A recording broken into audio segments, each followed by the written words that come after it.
अतीक अहमद के सबसे छोटे बेटे अबान अहमद की मौत के बाद अब उसकी पोस्टमार्टम रिपोर्ट सामने आई है, जिसमें उसके शरीर पर 23 चोटें मिली हैं। कई बड़े खुलासे हुए हैं कि टक्कर के बाद अबान के शरीर के अंदर क्या हुआ था, उसे कौन कौन सी गंभीर चोटें आई थी, उसकी मौत की वजह आखिर क्या थी, पोस्टमार्टम रिपोर्ट में क्या कुछ मिला है, गाड़ी में मौजूद बाकी लोगों के साथ क्या हुआ है, हम आपको सब कुछ बताएंगे इस वीडियो में। अतीक अहमद के सबसे छोटे बेटे अबान अहमद की पोस्टमार्टम रिपोर्ट अब सामने आ गई है, जिसमें कई चौंकाने वाले खुलासे भी हुए हैं।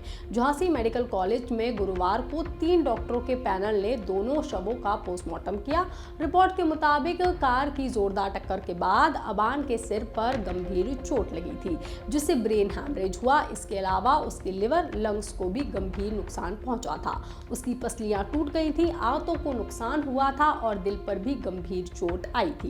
शरीर के अंदर काफी खून बह गया था और इन गंभीर चोटों की वजह से अमान की मौत हो गई।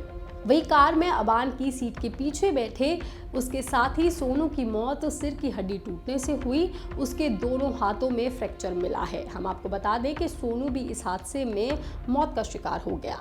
बता दें, पोस्टमार्टम में डॉक्टरों ने शरीर के बाहर और अंदर लगी चोटों की गंभीर जांच की। हादसे में लगी चोटों से साफ है कि कार की टक्कर बेहद तेज थी।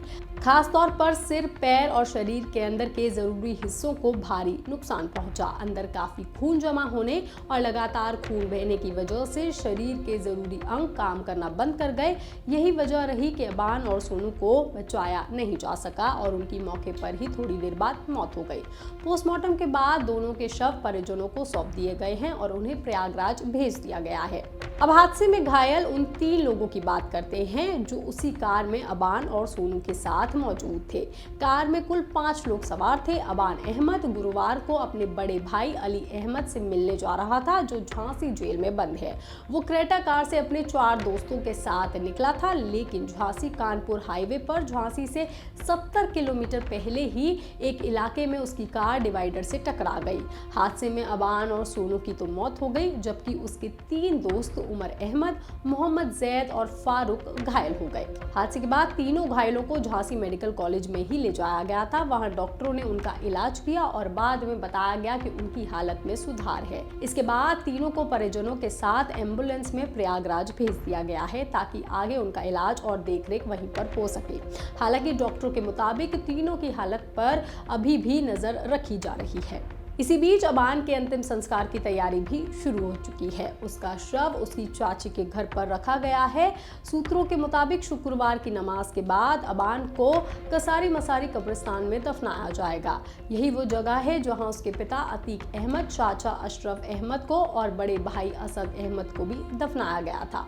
बताया जा रहा है कि उसकी कब्र उसके पिता अतीक अहमद की कब्र के ठीक बगल में तैयार की गई है, यानी कि जिस कब्रिस्तान में उसके परिवार के 3 और लोगों की कब्रें पहले से हैं, अब वहीं पर अबान को भी दफनाया जाएगा। अबान के जनाजे को देखते हुए पुलिस प्रशासन ने सुरक्षा भी बढ़ा दी है। पुलिस की कोशिश है कि अंतिम संस्कार के दौरान किसी तरह से कोई परेशानी न हो और पूरे इलाके में सामान्य स्थिति बनी रहे।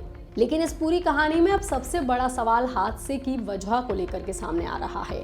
झांसी कानपुर हाईवे पर जिस क्षेत्र में गुरुवार को क्रेटा कार तेज रफ्तार जा रही थी, अचानक कार का बैलेंस बिगड़ा और वो सड़क के डिवाइडर से टकरा गई। टक्कर इतनी जोरदार थी कि कार का अगला हिस्सा बुरी तरह से टूट गया। शुरुआती जांच में पुलिस ने तेज रफ्तार को हादसे की बड़ी वजह बनाया था, लेकिन अब पुलिस ये भी पता लगा रही है कि कार का बैलेंस आखिर बिगड़ा क्यों था। हादसे के वक्त कार कितनी स्पीड में थी, ड्राइवर से गाड़ी का कंट्रोल किस वजह से छूटा, क्या गाड़ी में कोई तकनीकी खराबी थी या फिर सड़क से जुड़ा कोई दूसरा कारण था। इन सभी सवालों के जवाब पुलिस की जांच के बाद ही सामने आएंगे। लेकिन पुलिस की जांच के साथ साथ इस हादसे ने एक बार फिर अतीक अहमद के परिवार को चर्चा में ला दिया है। हम आपको बता दें कि अतीक अहमद के 5 बेटों में से अबान सबसे छोटा था। परिवार के एक और बेटे असद की अप्रैल 2023 में झांसी के पास पुलिस मुठभेड़ में मौत हो गई थी। अब अतीक के 3 बेटे ही बचे हैं। बड़ा बेटा उमर लखनऊ की जेल में बंद है, जबकि अली अहमद झांसी जेल में है। वहीं अबान का एक और भाई है जो ग्रेजुएशन की पढ़ाई कर रहा है। उसके भाई ने ही उसके शव को देख करके उसके बाकी भाइयों को भी परिवार के साथ मिट्टी में शामिल होने की इच्छा जताई है। अबान की मौत से पहले भी अतीक अहमद का परिवार लगातार बड़ी घटनाओं की वजह से चर्चा में रहा है। फरवरी 2023 में प्रयागराज में उमेश पाल की हत्या हुई थी। इस मामले में अतीक अहमद को गुजरात की जेल से और उसके भाई अशरफ को बरेली जेल से प्रयागराज लाया गया था और इसके करीब 2 महीने बाद 15 अप्रैल 2023 को प्रयागराज में मेडिकल जांच के लिए ले जाते समय कैमरों के सामने अतीक और अशरफ की गोली मार करके हत्या कर दी गई थी। वहीं अतीक की पत्नी शाइस्ता इसी पल के बाद से फरार बताई जाती हैं और अब उनके एक और बेटे की मृत्यु हो गई है और उनके 2 बेटे जेल में बंद हैं। ये खबर, ये जानकारी आपको कैसी लगी, आप हमें कमेंट करके जरूर बताएं। बाकी तमाम खबरों के लिए आप देखते रहिए लोकमत हिंदी।